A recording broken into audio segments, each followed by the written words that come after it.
All right. Good Friday, everybody. We're having cornerstone conversations with Coop. We got one of the nicest MCs in the game, in my opinion, especially lyrically. Armen, what is up, my guy? How are you? I'm good, man. How you doing? Thank you for having me.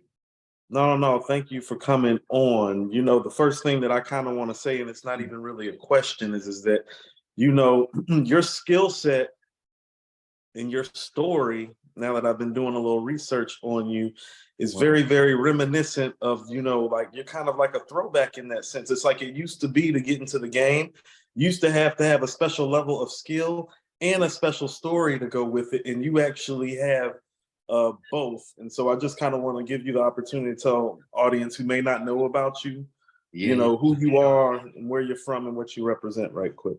Nah, I appreciate it. My name is Armen. I'm an artist out of LA, originally Armenian, and then I was raised in Amsterdam in the Netherlands. I actually lived there for the first 18 years of my life.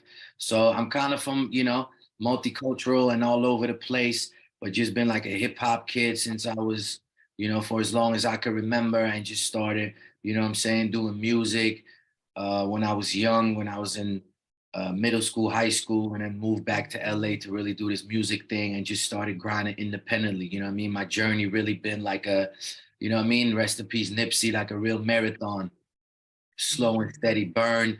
But always been, a lyricist type of dude. So like you said, I always focused on the craft heavily because that's what my passion was, you know what I mean? And but the last couple years, a lot of doors been opening for me, and finalizing this big project that I got right now that's entirely produced by Scott Storch. And here we are now. I just dropped a few of the big records off that project. Um, and yeah, the project gonna drop at the end of the month, April 28th. So I want to talk about a couple things. I want to talk about hip hop culture overseas briefly because I read up on you. You're Armenian, but were raised in Amsterdam. right. I've been overseas a couple times. I find when I've been overseas that the hip hop aesthetic is even more boom bap and traditional than it even is here now. Would you echo those sentiments? Yeah, for sure. I don't know what it is, but there was always like an extreme passion for like the quote unquote real hip hop or whatever, you know what I mean? So and that's kind of the environment I grew up in as far as when it comes to hip hop. So yeah, I just always had a deep passion for for the art of it, for the sport of it, for the craft of it, as well as yes, we want to make music, we want to sell millions of records, we want to do all of that, but we really want to make that timeless music that affects people's lives.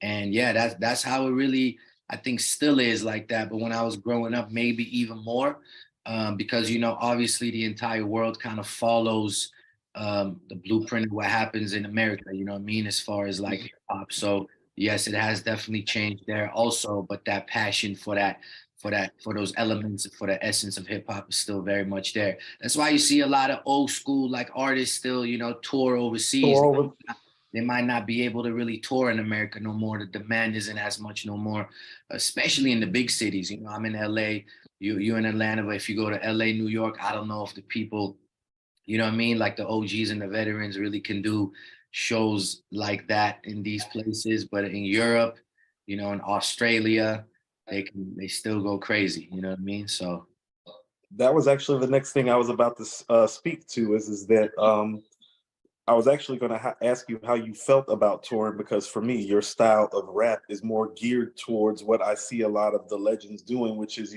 biding a lot of their time overseas because, quite frankly, people are still fiending to hear them perform those records. yeah. And the aesthetic over there is still for that. So, like, how do you feel? Like, what does your tour schedule kind of like look like? Do you kind of schedule it like with that in mind? And what is your following like overseas? Yeah, well, I my following is definitely bigger out here right now.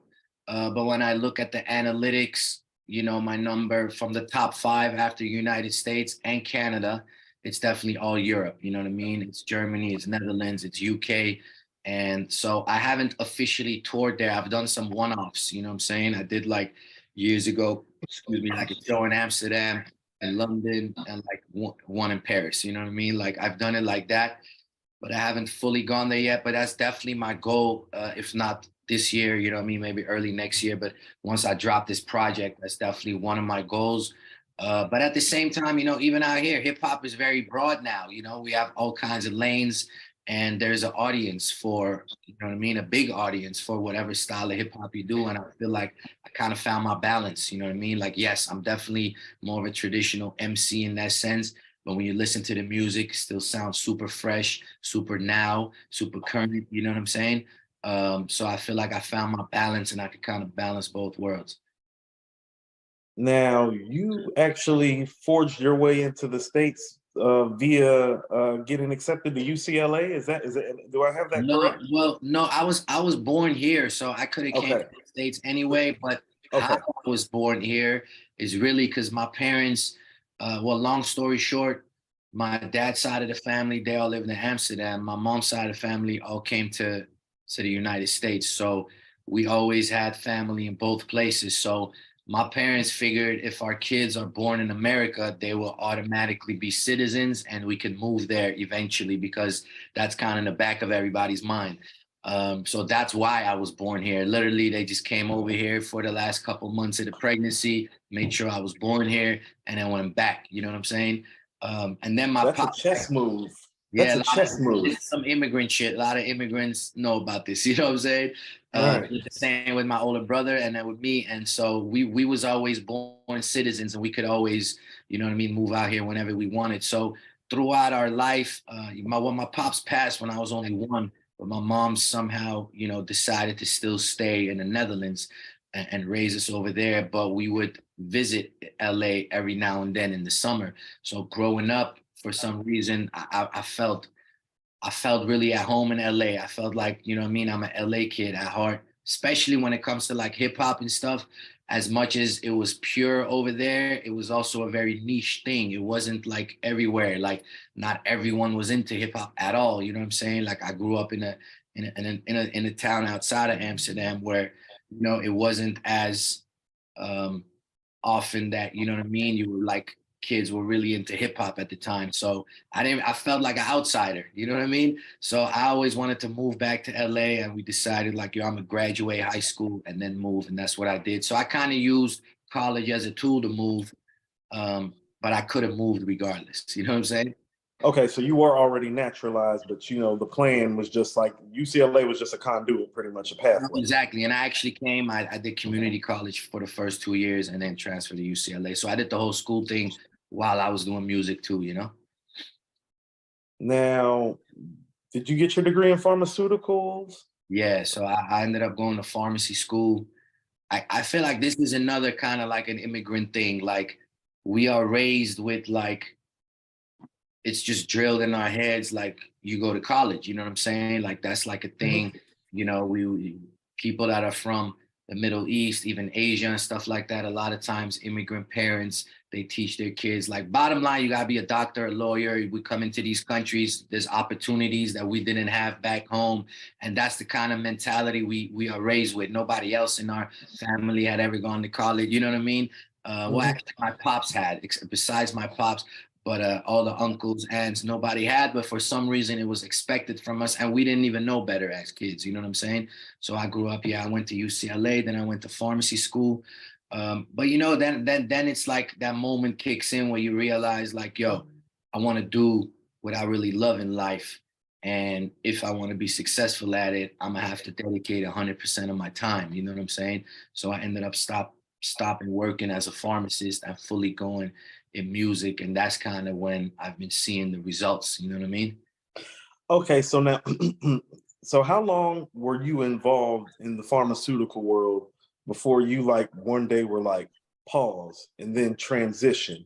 I work well involved. I went to school for 4 years, and then I worked for a couple years, and then I was like, yo, this ain't gonna work. I was trying to balance both, and you know, don't get me wrong. In the early stages, you're gonna have to pay the bills somehow. So you're gonna, you know what I mean, have to work and somehow juggle it.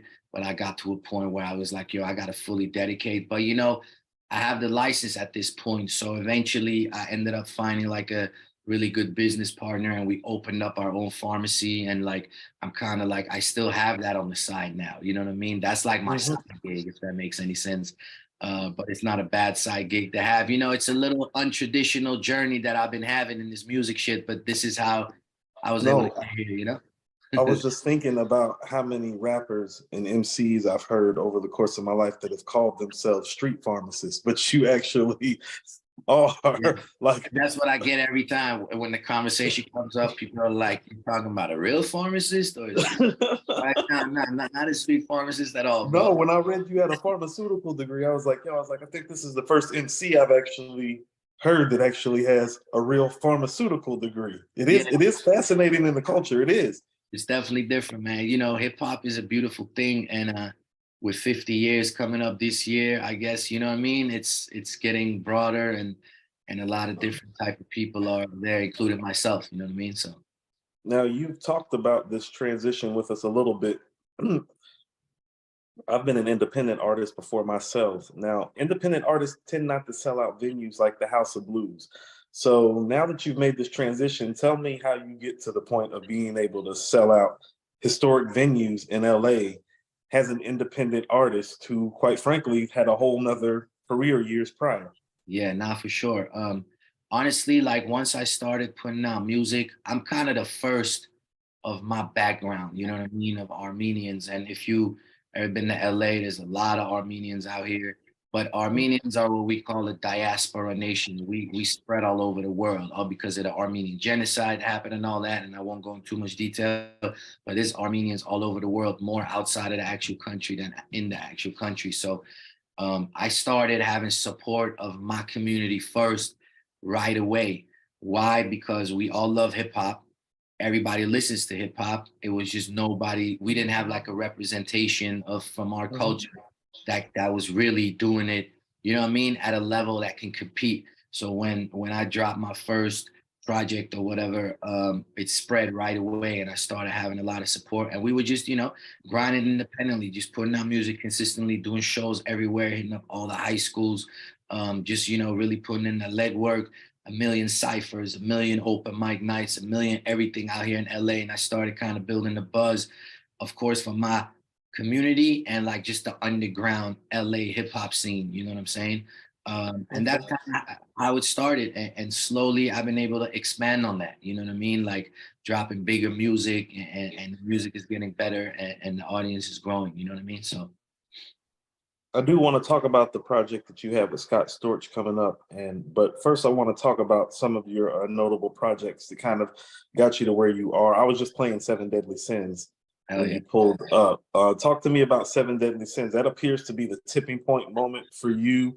You have guys like Crooked Eye and King Los and Game, and you're standing toe to toe with these guys on record. So tell me, just take me back to that moment in time and tell me how Yeah, that that feels. was that was 2015, and we actually did a Kickstarter campaign for that. You know what I mean? Because Wow. we needed some funding to make that project happen, and I forgot what our goal was. I think we put like 15,000 or something, but we reached like more than triple of that. You know what I mean? And that was another proof of like what kind of support I really had out there without really realizing. You know what I mean?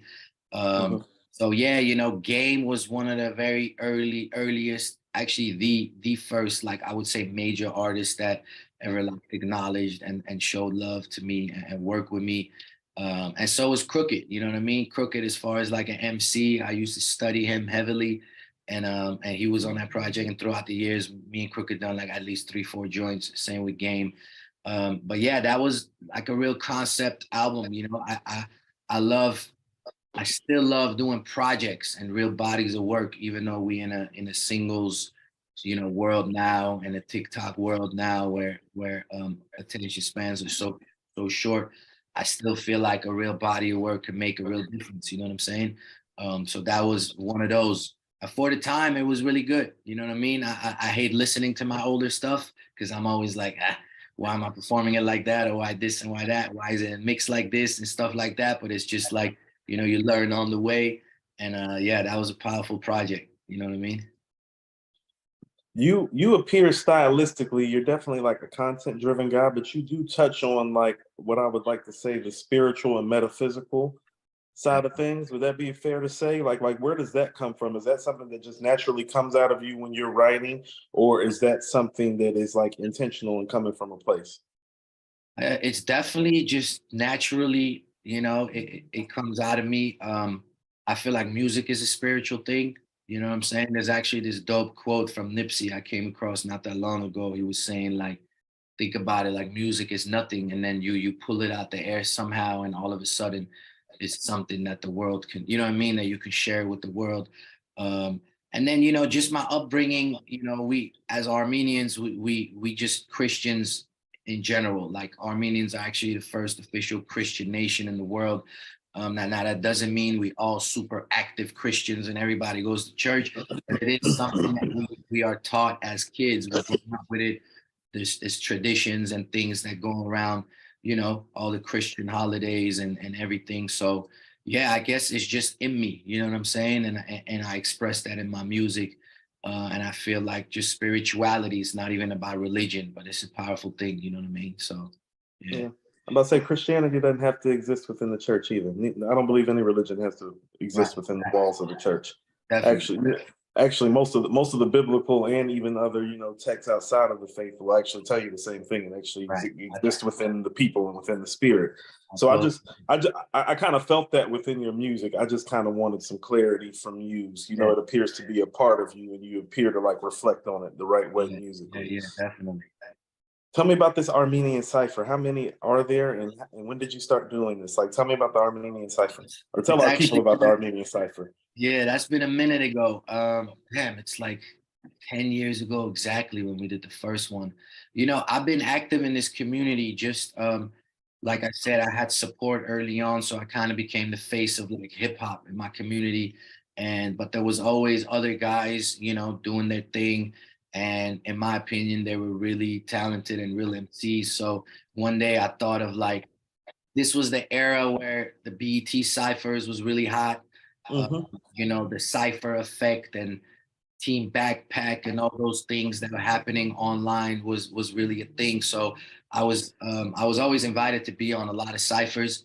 And one day I was like, yo, let me create my own cipher with all the guys, and it kind of is going to show unity to my community, and it's going to show the world really how far hip hop is coming. Like, yo, these guys can really rap, you know what I mean? So I put that together. And then it became like an annual thing just because it got so much love. And we would pick new guys every year. But what ended up happening is I felt like I ran out of guys to pick from my community because it's only a few.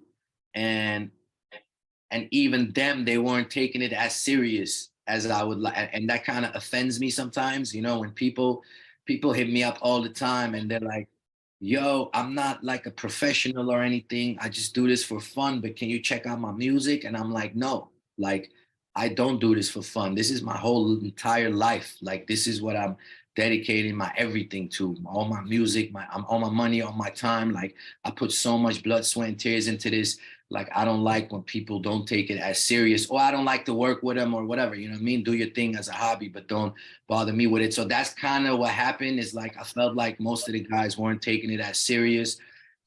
So it kind of fizzled out after a few years. I still get hit up every day by people, in my community, like, yo, when is the next Armenian cipher coming?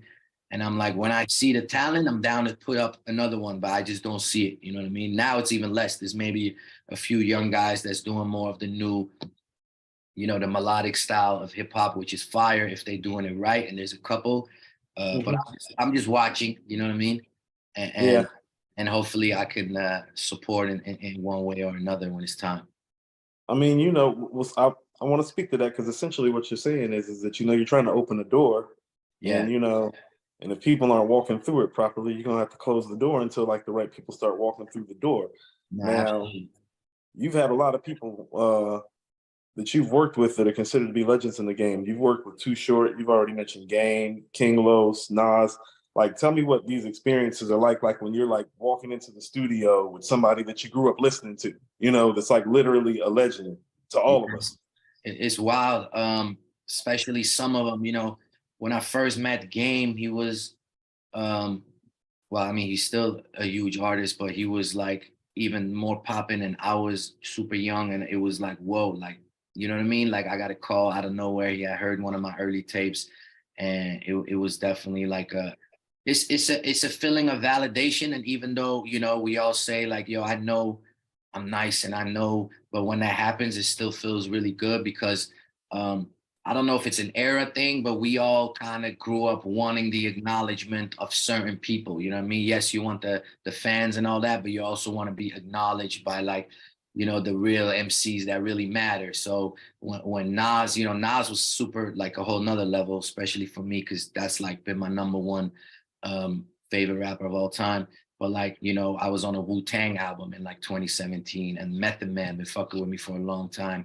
And Be Real from Cypress Hill been one of my first believers, and he opened so many doors for me. And like you said, Too Short, Game. I mean, the list honestly goes on. It's pretty epic, to be honest. You know what I mean? To be acknowledged by these guys, and that they understand that, you know, they look at me as one of us. Like recently, my man Styles P, I ran into him at like a dispensary out here, and I've been fucking with him for a minute. Um, and Ghostface and Raekwon was over there, and he introduced me to Raekwon as, yo, you know Armin? He's like, yeah, yeah, I just met him, but he just met me. He didn't realize that I was an artist and that I was there. He's like, yeah, yeah, I just met him. He's like, nah, Ray, he got bars. He's like, oh, word. He's like, nah, Ray, I'm talking about he one of us. And he's like, oh, word, you know what I mean? Like it was like that's how Yeah, House P introduced me to Raekwon. It's like wild if you think about it. He introduced me as like, yo, he one of us. You know what I like mean? he spits on this level. That's what That's that's what heavy. he told Raekwon. This is Styles P. Like so, like shit like that matters a lot, especially for like MCs, for people like me. You know what I mean? Like in our lane, that's honestly where we kind of strive to get to that level. You know what I mean? So yeah, salute to all them legends, man, for real. Now, I spent some time in SoCal. I spent some of my mid 20s in Southern California. Now, what part of Los Angeles, you know, did you actually kind of like, you know, kind of like put your footprints on first? I'm in the valley, like the 818, we call it. You know what I mean? Okay. Yeah. Specifically, I'm in Glendale. You know what? That's pretty much where all the Armenians be at. You know what I mean? Like Glendale, North Hollywood, Burbank, like this area right here, East Hollywood. That's where most of the Armenians are at, and that's where I ended up. You know what I mean? Okay. Yes. Now, tell me about this project. Do you have a name for this project with Scott Storch? Is there, Yeah. tell me- It's yeah. called Mean. It's really just it's very autobiographical. I feel like this is my first like real like big project, you know what I'm saying? So I just call it MEAN, which is what everybody calls me, you know what I mean? But it also is like an acronym for manifest everything, avoid negativity, because I feel like I really manifested this project and a lot of, you know, um, dream collabs really. And even working with Scott Storch, I worked with him for the first time. I did one record. It was like, I want to say 2017, 2018. And then I went home and I'm like, I need this guy to produce my entire project, but I had no idea how I would be able to do that. I mean, he ain't cheap, you know what I'm saying? And then, long story short, a year and a half or so later, and with other people connecting us and stuff like that, it happened. And the same thing with Nas. Like I had a tribute track to Nas and Eminem because I always called Mhm. them the biggest influences back in like 2016, 2017. And then he heard that tribute years later and hit me up out of nowhere. And, you know, I was able to collaborate with him. So a lot of things happened for me to get to this point by me just putting it out in the universe and continuously grind and believing that it's possible. So that's why I call it mean manifest everything. And you always got to avoid the negativity. You know what I'm saying? Also, just changing my circle and changing a lot of people around me. Because besides my like day one couple people that have been with me the entire time, it was a lot of people just holding us back and bringing drama and negativity that, you know, I slowly was able to cut out of my life, and that's when I started seeing all the progress, you know what I mean? So that's how I call this project Mean.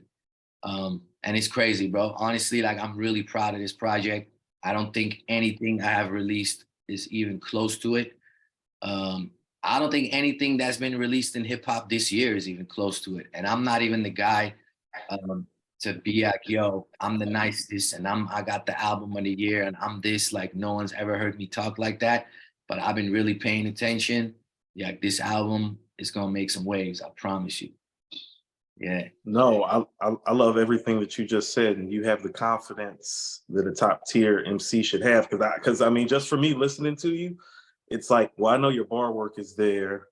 I know your content is there. Your confidence is there. And so if the project is there, I mean, I think that's really all that there is. You kind of answered one of my questions. I was going to ask if the Nas and M joint from 2016 led to this Candle with the Devil joint with Nas and opening up for Nas. Yeah, the crazy thing is, like, obviously at the time when I did it, actually it was one of my lowest points in my career. Nothing was going right. There was no money. I was kind of like stuck, not knowing what to do. And, you know, just as a fan, I'm like, let me just start rapping on my two favorite rappers' beats. You know what I mean? Like, if I had to pick, those were the two favorites, especially coming up. So, you know, I just started doing like some mixtape shit. And then at the end, I decided to add one last song, which was like an actual tribute, you know what I'm saying, called Letter to the King. So I'm actually, first verse, I'm talking to Nas, second verse, I'm talking to M. I didn't really think much of it. Of course, it's in the back of your mind, like, yo, what if they hear it? But, you know, that's not what I was counting on or anything. So you just put it out in the universe. If anything, I felt like fans of Nas and fans of Eminem would really appreciate it. You know what I'm saying? Because I felt like it was done really right. And if you hear it, you could tell like it comes from a genuine place and it's just put together right well, you know what I mean? So, and when I put it out, that's the kind of feedback it got. All the blogs picked it up, Two Dope Boys and Hot New Hip Hop and shit like that. And they were all specifically talking about that Letter to the King song and saying how good it is. So then we decided, just me and my mans, grab a camera. We flew out to New York, went to Queensbridge Projects, and then we flew to Detroit and found out which, you know, the hood Eminem grew up in or whatever. And we shot a little video, got pulled up on multiple times by motherfuckers asking, what are y'all doing here? You know what I mean? Damn near risked our lives to do this. And we made it happen. And then we just put it out and that was that. And a good 3 years later, Nas happens to walk into Cookies on Melrose, you know what I mean? The dispensary, Cookies. So 2 years ago, I linked up with Burner and all the cookie guys and people in the cannabis, which is actually what opened so many doors for me. A lot of these big collaborations came from those relationships. And, you know, I went on tour with Burner. I dropped the album in 2020 with Burner. So that did a lot too. But Nas just walked into Cookies on Melrose as a customer. Now, that location is in West Hollywood. A lot of artists, a lot of celebrities, a lot of people. That's 101. That's 101 West. Yeah, a lot of people walk in there, but nobody expected someone like Nas to walk in. You feel me? So Nas just walks in with, I guess, a girl that was with him, and you know, one of my business partners that's basically in the cannabis game owns that spot with Burner. So he was there, my brother Alex. So he saw Nas. Obviously, he welcomed him. And he straight up told him, he's like, with all due respect, there's this one song you need to hear. And he played him Letter to the King. He played him the video just on the phone. So I don't know that any of this is happening. So out of nowhere, I get a FaceTime from my boy Alex's phone and I pick up and it's Nas. Like Nas is holding the phone. And I'm like, oh shit, you know what I'm saying? Like, what the fuck? And Nas was like, yo, what's up, bro? He's like, I just heard that song. And in that moment, again, the song was like 3-4 years old. It didn't click. What song? I just started with Scott working on this project. Yo, a lot of things was going through my mind, like what song did they play him? And he's like, the one you did for me and M. And I'm like, oh shit, I'm so happy you finally heard it. And he's like, nah, that shit did something to me right now. And he's pointing at his chest, you know what I'm saying? And I'm like, wow. So we chopped it up a little bit. I told him what I got going on. We got working with Scott Storage on the solo project. And yo, 3 days later, we pulled up to the studio at Scott Storage's house and we did the whole shit together. You know what I mean? We did the whole song together. It wasn't no mailing. There wasn't no mail in, none of that. He came live. Most of these features on my project, actually, you know, I got Offset on there, I got Quavo on there, I got YG on there. It was all done in person. But especially this Nas one was special because I actually just yesterday dropped a little, we call it the documentary on my YouTube. It's a little 5-minute recap of this whole story. You know what I mean? It goes back to me freestyling on the Wake Up Show in 2011 and being asked who my biggest influences are. And I'm like, it gotta be Nas and Eminem, you know? And then going to like 2016, 2017, when I did the tribute, and then going to like, you know, getting the call from Nas and being in the studio together and then having all this footage in the studio. But I'm so proud of that song because not only was it my dream collaboration that came true, but for me, the song came out so like incredibly perfect, like exactly what I would want to do with Nas. You know what I mean? Like it's exactly the type of record I would want to do. And we just executed, like, you know what I mean? Like to the T. And, you know, when he was writing his verse, he went more than 16 bars. He gave me 20. And then when I told him the hook idea in the studio, he started saying it with me right away. And he's like, yo, we should do that together. Next thing I know, we in the booth together doing the hook. Like it was a whole movie. You know what I'm saying? Yeah, you got footage of this? Yeah. It's on YouTube right now. We literally dropped it yesterday. I don't know when it's gonna go out to the world, but it's April, 15 now, 14. We just dropped it yesterday, and we just dropped the song a few days ago.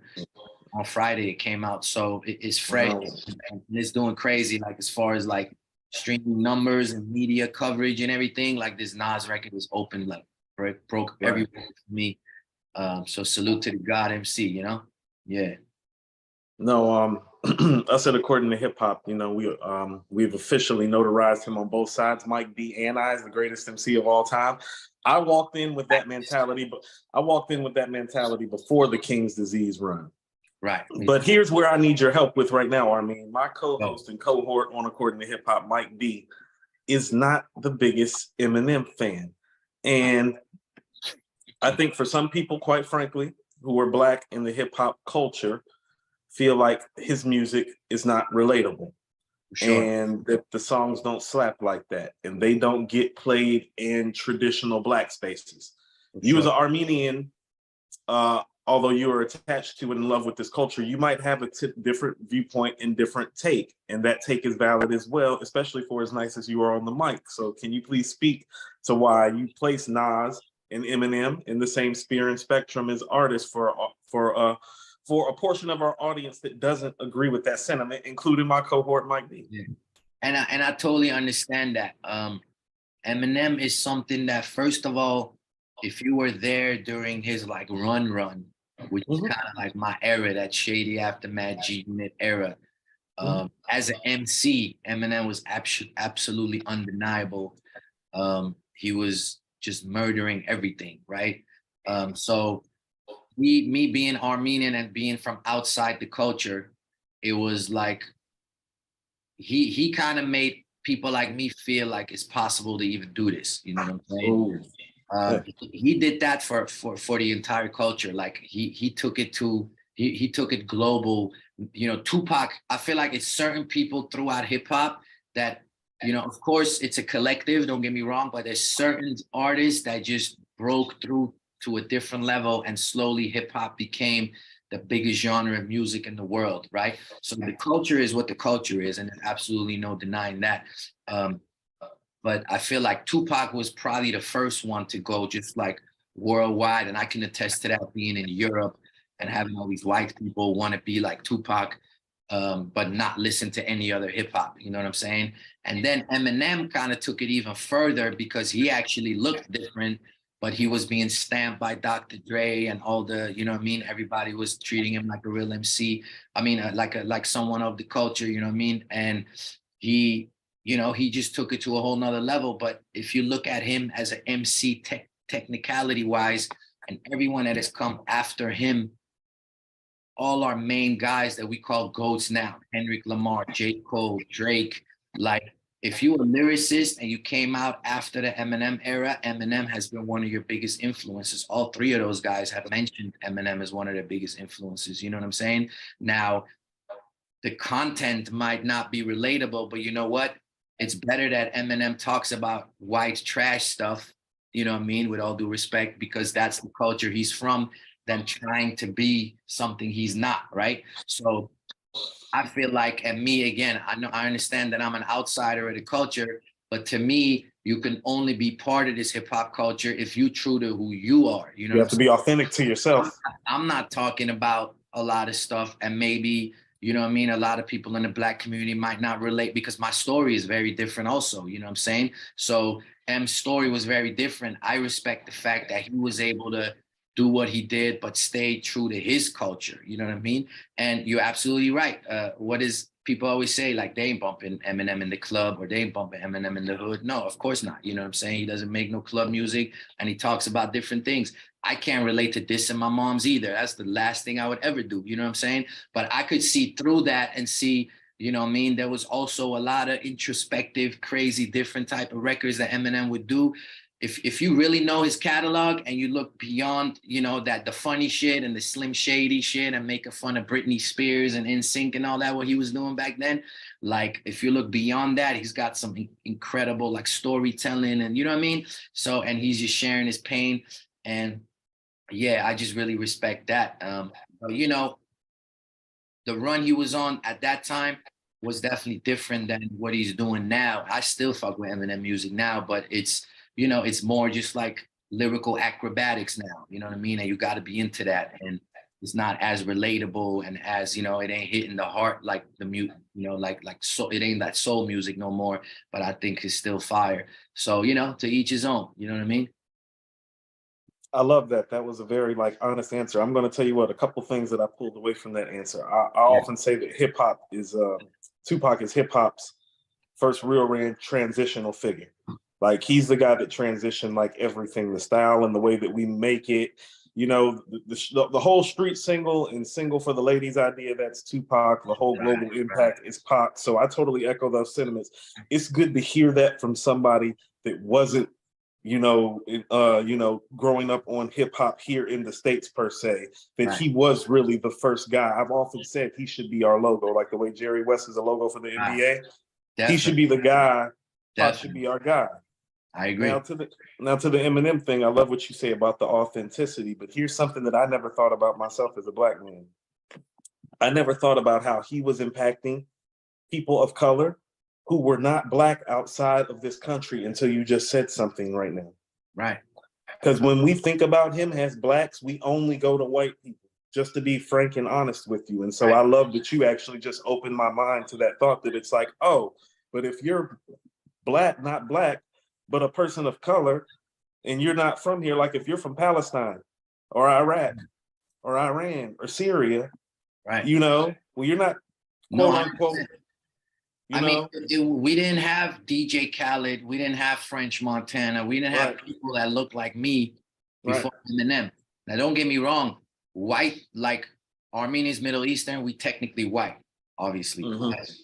White people ain't consider us white either. Like I come from a place where it's like, I don't belong here, I don't belong here. Like me growing up in the Netherlands, my entire childhood was like fighting white boys because the discrimination was, you know, the society is set up a little different over there. It's some black people, but it's mainly what they call the lower class of the society. It's all Middle Eastern refugees. So it's like white people, and then it's Middle Eastern refugees. And then you have the black people that mainly come from Dutch colonies. They come from islands like Aruba, Curacao, and stuff like that. You know what I'm saying? So that's kind of this how society set up where I grew up. And it was always the main discrimination is like these foreigners, you know what I mean? They call us foreigners, like go back to your own country type shit, you know what I mean? So even though Eminem was not what I am technically, it was still like he was so different that, you know, as a kid, you're like, yo, so I guess it's possible, you know what I mean? Like, and then I was delusional enough to think that I could do it, even though no one's ever done it from where I'm from or from my community, you know what I'm saying? At least at the level that I'm doing it at right now. So yeah, man, hip hop is a beautiful thing at the end of the day, you know? All right. Tell me, when is this project dropping? Or do you have a release date yet? Or you Sir, it's dropping April 28th, so it's coming up, you know what I'm saying? So far, I started rolling it out. I dropped this one joint that's a System of a Down flip called Lonely Day. Then I dropped. Hold on, stop for a second, because System of a Down is actually Armenian. Yep, exactly. So yeah, System of a Down is honestly the only Armenian band to really like musical, ever. Exactly. Yeah. So they're obviously huge role models for us, you know what I mean? And they did in the rock world what, I mean, they're a legendary band, period. And actually, I'm surprised you know that they're Armenian, because most people don't know. Their music is so, you know what I mean, it's so worldwide. I'm going to tell you the truth. You just took my closing question and remarks away. I was going to make the whole System of a Down thing a thing. Oh, that's crazy. I mean, they usually, they come up, well, I've been, you know. I'm a music fan and a music lover too, so not just hip hop. Yeah, for sure. Me too. So I've been a fan, and you know, I seen them live for the first time, not even that long ago. I think it was 2015 or 2016, and I was just blown away. Like, I like their music already, but like I was just like, Jesus Christ, this music, this is just like next level shit. You know what I'm saying? And then I was privileged to get to know them, like each one of them. They're four members, you know, again, like I'm really known in my community at this point. So, and they being literally from here, from the same city, Glendale, and they went to high school with some of my older homies and shit like that. So I got to know them and they started, you know, showing me love and acknowledging me. So I just came up with this idea to sample them, knowing that usually rock bands, they don't really clear, you know what I mean, hip hop samples, like unless you Eminem sampling Aerosmith or some shit, but like, you know what I mean, you don't really see that happening. So, but I did this flip of this song called Lonely Day, and I just literally texted to Darren, who's the main guy on that song, and he told me he really fucks with it, but he's like, we got to go through the proper channels, make sure everyone's cool with it. And he connected me with their manager. And then the manager said, well, I'm gonna have to get okay from all four members plus everyone else involved. And they all gave the okay, you know what I'm saying? So first I dropped that, and then I followed up with a single with YG that's on the album. And then I dropped this single called TBS with Offset, which is crazy. And then now I dropped the joint with Nas kind of as the last one before the actual album drops. You know what I mean? So, you know, it's a streaming era. So I try to roll out the project, but drop a few of the big records before, because that's how you know, give every song its attention. But the project as a whole, man, is really special, I feel like. And it's dropping April 28th. You know what I'm saying? So we going up. No, no, I'm definitely looking forward to it. You have me excited. It's been great talking to you. I always like to end these with like some little bit more casual and friendly and not necessarily hip hop related all the time, you know, as a Cali native pretty much. Yeah. I have a few LA Laker questions for you, if that's okay. Oh, sure. Go ahead. I hope I Kobe can or answer because Kobe or Magic? oh man, I'm a Kobe guy all day. Shaq or Kareem? Maybe it's an era thing, but Shaq for sure. Okay. Are the Dodgers going to take Shohei Ohtani from the Angels next year when he's a free agent? I have no idea who that is. I don't Not really a baseball guy. I don't know much about baseball. To be honest, I don't know much about football, and that's probably because I grew up in Europe. I know basketball for the The most part, basketball. and I fuck with soccer heavy because I grew up out there too. Um, but yeah, my Ooh, apologies. Dodgers. hold on. What did you think? What did you think about the World Cup final? I'm a big soccer fan too. So I Oh, used to live in Cali, but my producer who did my stuff, his family is from Kenya. And so he introduced me to soccer when we were making my album in the Valley. He used to live in Woodland Hills. sick. So Yeah. I'm a big soccer And fan. What did you think African- about the Messi Mbappe? I think that was one of the best sporting events I oh, ever that watched. was first of all, them Africans love soccer. Um, Yeah. and it's like everywhere outside of the United States, to be honest, soccer is like a religion, right? Like South It's America, crazy. insane. Europe, when I grew up, like when the Netherlands was playing, bro, like I'm talking about the streets is empty. Like there's nobody outside, like nobody. It's Yeah. not like it's just, you know, people think the Super Bowl is a big deal, which of course it is, but I'm talking about this is a whole nother level. It's like a billion people watching when you're playing in the World Cup. You know what I'm saying? So with that said, that was for sure the best sporting event. Like I can't even think of anything better. Game 7 when Kobe was going against Celtics was insane, but it still wasn't this. It was insane because it was our team. But if I was Argentinian or French, like this would have been, you know what I mean? But yeah, that was the most insane final ever. The entire World Cup was actually really good. It was. Even though, you know, the Netherlands wasn't as, you know, that's my team, obviously. They weren't as good as we've been in the past. But say, y'all usually field a better team than you just fielded. Yeah, the Netherlands is known to be the greatest team in the world to never win the World Cup. You know what I'm saying? Like we made it to the finals a bunch of times, not a bunch of times, a couple of times, but never for some reason are able to close out. You know what I'm saying? So yeah, World Cup, Euro Cup, shit like that is some of my favorite sporting, you know what I mean, events for sure. Okay. Last question. Give me your top 5 SoCal MCs right now, not including yourself. So Yeah, SoCal. Because if we got to do NoCal too, then you got to give me 10. we talking about all time?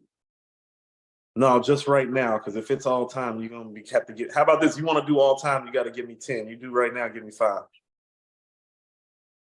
Right now it's kind of difficult. I mean, Kendrick is obviously number one. All time, all time, he's probably still number one. I mean, it's Snoop and Kendrick. Well, let me just More than name Ice Cube? More I'm than starting Ice to, Cube and Pac? yeah, I'm starting to think out loud. Oh yeah, there's Pac too. Damn.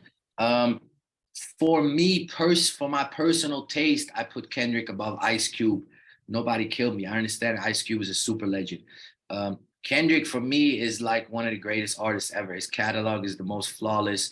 You know what I mean? He's almost had like the perfect career. Like, you know what I mean? He came as a straight MC. He never compromised his music. He never tried to make like a radio record or something like that. And he still became the mega star that he is. Like Kendrick is very special to me. Um, but shit, yeah, you just mentioned them. It's Cube, it's Pac, it's Snoop, it's Kendrick. And I mean, for me, I would probably put Nipsey just because of the impact he had, you know, on me personally. Okay. But even for right now, I would still put Nipsey's influence in Kendrick. But then, should name some people that's out right now. I always draw a blank when people ask me top fives. I mean, YG from Compton, ain't he? I mean, why? Yeah, YG. You gotta put YG is the main guy that's kind of been the face of LA this last decade. You know what I mean? He really has been. Like he really has been, and he's like he has such a distinct like style, and he's good at making projects. Like he actually has classic albums out. Like, yeah, you got to give much respect to YG. He's definitely in there. You get down with Schoolboy? I'm a big Schoolboy fan. I love, you know, I'm just a big TDE fan, period. Okay. Schoolboy Q for sure. You know, Ab, all them. I fuck with the homie. I fuck with the homie Reason. He's like, if we talking about new up and coming guys, it's kind of like, you know, doing what I'm doing or whatever. Like Reason is really killing it. West Side Boogie is killing it. You know what I'm saying? Yeah, I know about West Side Boogie. Yeah. You know, Reason is signed to TDE. Yeah, who else is there, bro? My man AD, you know, people know him from No Jumper now, but he been rapping for a while. He comes to mind. He just dropped a project. That's the homie though. Yeah. I can't really think of else. I know there's a lot of big like LA rappers that are more in the like you know, the street LA music that are things. So, you know, it's kind of different lanes to this West Coast shit. But I kind of tend to gravitate towards the guys I just said because they're more like MCs and you know what I mean? Like it's that kind of energy that I'm on. So yeah. Yeah. I was actually about to ask, like Nip's influence is still ringing out there heavy, isn't it? Heavy, bro, because Nip to me was the perfect balance of like that LA street shit, but still spitting real like real, not just bars, but knowledge. Real life and inspirational, like motivational. Journey, yeah, and then his journey and his mentality. Like I'm literally sitting at this is the studio room, but at my store, like we started doing merch and then we opened up like a brick and mortar store, like the Marathon store. He did it in his neighborhood. I did it in mine. You know what I'm saying? Like these are the things. Right. And then he was always super active in his community. You ask any Armenian, especially out in LA, what Armenian means to the community. Like I always been super active and doing, you know what I mean? So like, yeah, I took a page out of Nipsey's book all day. You know what I mean? And actually I was this close to getting a song with him too, like right before he passed. That shit was crazy. But I got to meet, like I fuck with Black Sam and everybody, you know what I mean? His whole family. So yeah, salute to them, man. Okay. Well, man, Armen, thank you so much. Much blessings and success to you. One more question. Is there any way to get your merch online or you got to come out to Cali to the store now? Yeah, no, of course, online. So the label's called Pentagon Records and the store is called the Pentagon LA. So the website, the THE, the Pentagon, and then LA. You know, it's on IG. It's on, you know what I mean. So yeah, you can go get the merch, get the clothing line. This is our own shit here. And yeah, we definitely gonna drop some new merch with this project. So yeah, we're looking forward to doing all kinds of things. It's great, brother. I'm looking forward to hearing the full project. I'm looking forward to everything that you got going on. Hopefully I get to pull up on you again soon. Definitely, man. Appreciate you having me. Real shit. No. I'll let you go in LA. Yeah. No. I used to live out there. I still got ties out there. Okay, for sure. When I'm in Atlanta, I gotta holler at you too, though. I'm definitely planning on coming in. When this album drops, I'm gonna do my, you know what I mean? Do my little rounds, go everywhere. I'm gonna go to New York, hopefully come to Atlanta and you know. No, shoot me a line. We'll pull up. We'll have According to Hip Hop promote you and promote wherever you're going to be and what you're doing too, brother. Yeah. Hell yeah, let's do it. Yeah, let's get it done. All right, be easy. Peace, bro. Thank you. Love. No, thank you.